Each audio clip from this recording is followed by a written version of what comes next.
And now, a word from our sponsor. This video is sponsored by YouGov. But what's that for? They're the online survey app where you earn points and cash rewards. They just want your opinion on public affairs and politics. And they don't disqualify you as often as other sites, so that's lit.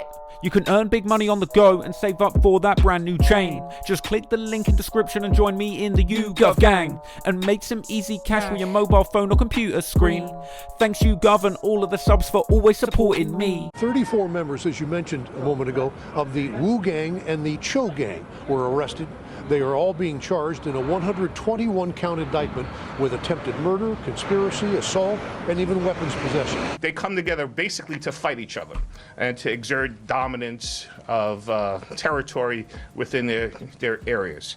Each organization does have its own territory in Brooklyn, and the two are basically engaged in a continuous state of warfare. Ever since Pop Smoke burst onto the scene with his booming deep voice, hard drill production, and infectious personality, everyone has been trying to decode the things that he was saying in his songs. And one of the biggest enigmas connected to Pop Smoke is, of course, the Woo. But a lot of fans have been baffled as to exactly what the Woo really is. Well, the Woo actually refers to a New York-based movement closely related to the city's historic gang culture. And of course, wherever there are gangs, there are ops. Like the Bloods and the Crips of LA, or the BDs and the GDs of Chicago, New York's Woo has a mortal enemy who are named the Choo, or Cho, depending on exactly who you're speaking to. But the thing is, the war between the Woo and the Choo isn't quite as simple as the Bloods and Crips beefs of Los Angeles, because both the Woo and the Choo are actually quite large umbrella organizations composed of many smaller gang sets of various backgrounds. And the two street gangs that I'm referring to in this case are called Woo and Choo. They're actually umbrella groups. Each consist of a number of other loosely affiliated gangs that work together to form Woo and Choo. Now, these gangs have grown and evolved throughout New York City over the past few decades. And because there's been so much inter-gang mingling and overlap, learning about the history of the Woo and the Choo can be pretty damn confusing. So let's begin by taking a closer look at the Woo and how they got started. Apparently, the core base of the Woo as they are known today evolved from allies and members of a much earlier New York-based crew called the Wave Gang, a crew of New York G's mainly based in Brownsville with a passing interest in the rap game. We mackin' in any weather. That's what you call the wave. That's why we're the wave. We anywhere, anytime, doing anything. We do what we want. When, where, why, and how we want to do. In fact, the Wave Gang apparently dates all the way back to as early as 2009, when the likes of Max B were getting their wave on. Wave Gang, you feel me? The original Woo and all that shit came from Max B and them, you feel me? Like, we came outside, we grew up on that shit. Now, later on, the NYPD's Operation Tidal Wave saw a large amount of the Wave Gang members locked up. But don't get it twisted, because while the Woo's origins are rooted in the Wave Gang of the 2010s, the Woo, as it is known today, is by no means made up exclusively of Wave Gang members. Because as an umbrella organization, the Woo has grown over time to include a diverse mix of both Blood and Crip sets. The most notable Crip member of the Woo is of course Pop Smoke, who has frequently claimed affiliation with 092 in his songs, this of course being a Crip set from the Flossy blocks in Canarsie where Pop hails from. In fact, way before he even blew up, there's an old vlog of Pop Smoke on his block, excruciatingly trying to explain his affiliation with the 092 Crips, and the Woo at the same time trying not to incriminate himself. When niggas be saying Woo, they talking about y'all niggas. They talk about the whole Listen, flow. let me tell you something. Let me tell you something. I'm on our too. All that Woo shit, listen, I'm on our too. You heard? Like, On our fucking I'm from the too, bro. floors, you feel me? Woo niggas fuck with us. You know the vibes, bro, but on our too, listen. Oh, where you nice, at right that now? way. We in the O9s right now. Like, shit. in the O9s. The You be O9s? Like, it's the 90s, you heard? And of course, who could forget Bobby Schmurder's GS9 or G-Stone 90 Crips, also known to rep it under the umbrella of the Woo. So there's a kind of very vague introduction to the Woo, their origins in the Wave Gang, and their affiliation with numerous smaller sets of the Crips and Bloods. So how about we take a look at their close rivals, the Choo, and see how they got going. Much like the early days of the Woo was born out of alliances with the early street crew Wave Gang, the early days of the Choo saw a close association with another New York-based street gang called the Hood Stars, another set of New York-based gangbangers who seem to have aspirations in the rap game. In fact, apparently as early as 2010, the Hood Stars and the Wave Gang used to be cool with each other. But eventually, these crews ended up splintering, and over the course of a handful of tragic incidents ended up becoming mortal ops. Much like the Woo, the Choo are also made up of a diverse selection of different New York-based blood Blood and Crip street gangs, but most importantly, the Choo consists of a sizable number of GDs or gangster disciples imported from Chicago. In fact, it seems to be that the Choo are allies of all of the GDs that operate in Brooklyn. Now, the New York GDs are sometimes referred to as the Folks, and they actually have a long history of operating in New York since the 90s. The Folk Nation movement itself was actually started by the GD's founder Larry Hoover whilst he was in jail in Chicago, with the idea to form an allegiance between the leaders of large white, black, and Hispanic gangs to try and control Chicago. But of course, what is a gang without its ops? So in response to the establishment of the Folk Nation, the People Nation was quickly established to keep the folks in their place. And over time, at least in New York, the Folk Nation members there begun to align closely with the New York Crips, who themselves had laid roots in Harlem in the 90s, mainly made up of West Coast Crips evading convictions and fleeing to New York. Meanwhile, the Folk Nation's ops, the People Nation, had made their way to New York and formed an alliance with the newly formed Bloods. Now, the New York Bloods had actually formed in the cells of Rikers Island, apparently an effort by black inmates in the jail who wanted to band together to try and compete with the Hispanic gangs like the Latin Kings. So, that's how the GDs ended up in New York, and this is why we see modern day Woo rappers like Pop Smoke or Fabio Foreign constantly dissing the GDs and throwing up GDK. GDK standing for GD Killer, of course. So, there are numerous GD sets in New York that are considered to be Cho because of how regularly they shout it out. The most famous are, of course, the Blickies, a set of Crip hating GDs who actually X'd out the C in Blicky just because they hate Crips so damn much. Their most notable member, of course, is Kodak Black Signee 22Gs, as well as their up-and-coming spitter Niles Blicky. But on top of that, there are countless other, less well-known sets that rep the Choo, including PNV and No Love City. But you see, the problem with tracking the Woo and Choo beef is that each of these factions are made up of a whole bunch of different interconnected gangs, all of which have their own petty little beefs going on that are hard to keep track of. And one shouldn't necessarily assume that in New York, Bloods and Crips are mortal enemies like they might be in LA. And even though historically the GDs in New York have been associated with the Crips, over the past 30 years since these groups were first formed, countless beefs in the city of New York has seen Bloods fighting Bloods and Crips fighting Crips. For example, the Mac Baller Brims, aka the Hats, have been known to beef the fellow red rocking crew, the Gorilla Stone Bloods. Hell, even the Treyway set of the 9 Trey Bloods that 6ix9ine Snitchin ended up taking down would have been considered part of the Woo, but even they were known to beef with fellow 9 Trey Blood crew, the Fenny G's or Fenny Hana, who despite also being 9 Trey Bloods are considered to bang for the Chos. And that's not to say that some New York sets don't exist completely outside of this Woo and Choo dichotomy. For example, the moving gang 8-3 Gangsta Crips are apparently considered neither Woo or Choo and are just all about straight crippin', baby, with the likes of Chef G repping this set, notwithstanding his own ongoing beef with Choo rapper 22Gs. Now, I won't go into every single set that considers themselves Woo or Choo, because we'll end up being here all day and you probably won't know who any of them are anyway. So let's just assume there's a whole bunch of different sets in New York, and regardless of whether they're Blood or Crip, their allegiance will fall somewhere on the Woo and Choo dichotomy. But now we know the history of the Woo and Choo, let's take a closer look at some of the feuds that have fueled this beef over the last couple decades. Now, all the way back in 2007, a New York Post article described New York gang factions in much closer terms to the Bloods and Crips scene in Los Angeles, specifically pointing out that the Bloods were the biggest gang in New York at this time. And due to the strength of the Blood gang in the city, it made sense for the Folks and the Crips to form an alliance. After all, so much of gang culture is about forming alliances to protect yourselves against bigger enemies. And this is how a lot of these crews got started in the first place. But around 2008, the Folk Nation and the 8 Trey Crips, who had been allies at this point, turned on each other, sparking off a gang war. Apparently in 2008, the Folk Nation leader at the time, Devon D-Block Rodney, became convinced that one of his crew was snitching, leading him to order a hit on a Crip member. But unfortunately, the shooter he'd sent to do the job botched it and ended up hitting a 10-year-old girl in the neck. In response to this, the leader of the 8 Trey Crips, Larry Paget, begun to launch tit-for-tat revenge attacks, and after one of his Crip buddies was killed, he went after Folk member Crispin Phillips, catching him in a hookah bar and opening fire. An incident which left his target dead, but also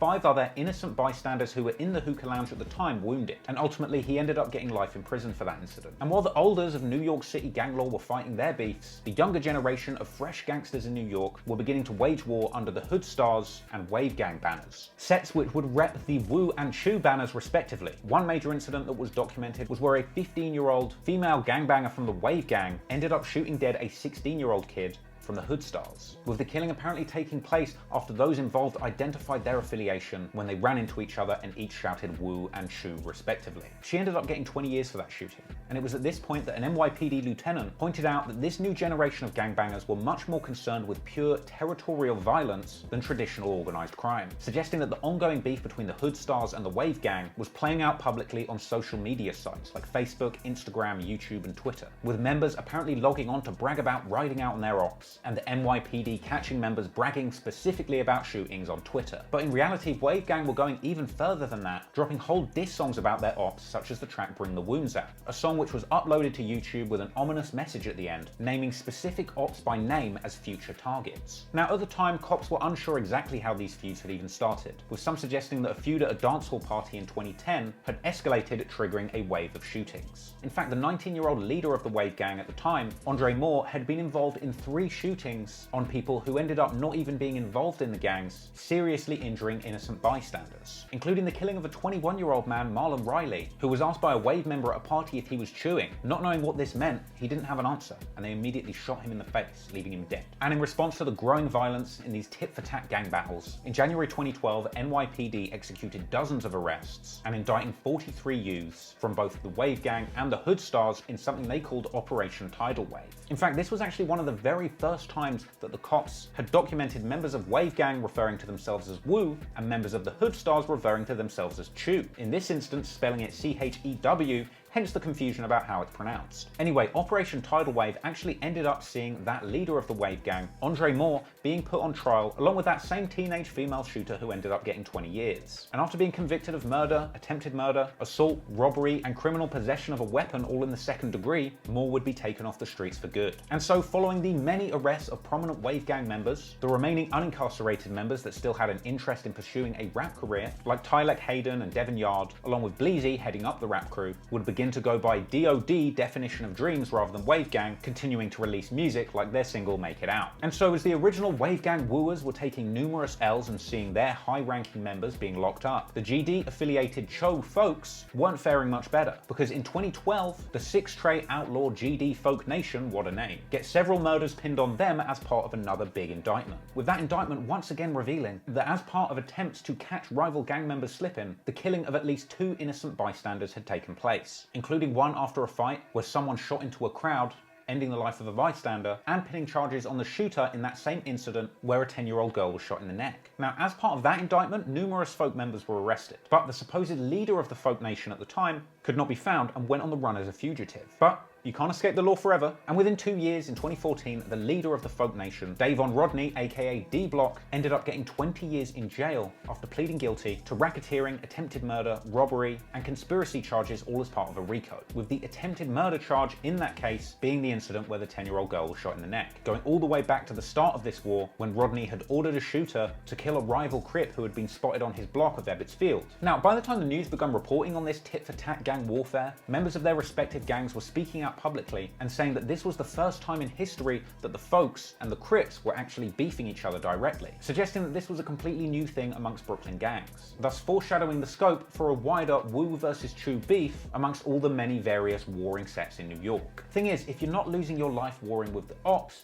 you are losing your freedom warring with the cops. And as the Cho-affiliated Folk Nation continued fighting their enemies, they continued to attract the attention of the NYPD, with another big bust on No Love City, another set of the Folk Nation, occurring in 2016, where a 76-count indictment saw 18 members arrested in connection with 30 shootings. We're here today to announce a 76-count indictment of a violent street gang that's based in the Flatbush section of Brooklyn called Folk Nation, No Love City.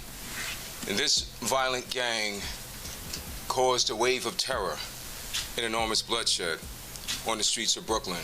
When I say it's an alliance, there were a bunch of gangs that unite under the banner of Folk Nation. And so we have here in Brooklyn, some call themselves No Love City. Some call themselves Gangster Disciples. And here in the city, unfortunately, Folk Nation is at war with various sects of the Crip street gang. And this was once again a response from the cops, who were coming down heavy on the gangs of New York for continually hitting innocent bystanders in shootouts. This indictment included a situation where an innocent father had been shot in the chest just sitting on a bench minding his own business, talking to his own son. And only several days after that incident, a 60-year-old woman was walking home from grocery shopping, got caught in the crossfire between two gangs having a shootout, and ended up being paralyzed. In fact, this indictment even mentioned an incident where folk members had been lurking outside of the set of a Meek Mill music video because they had seen on social media that ops had been there on the set that day.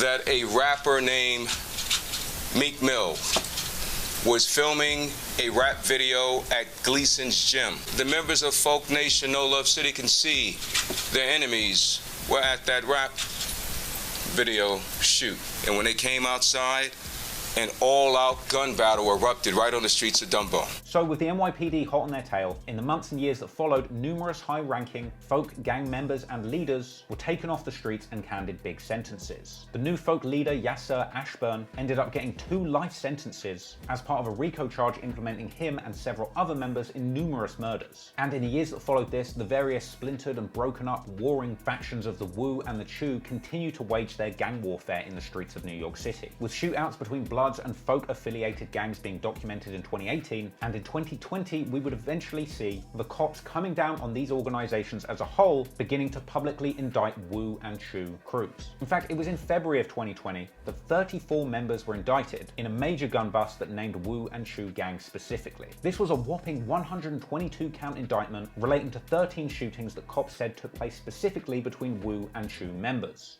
Now, 34 members, as you mentioned a moment ago, of the Woo gang and the Choo gang were arrested.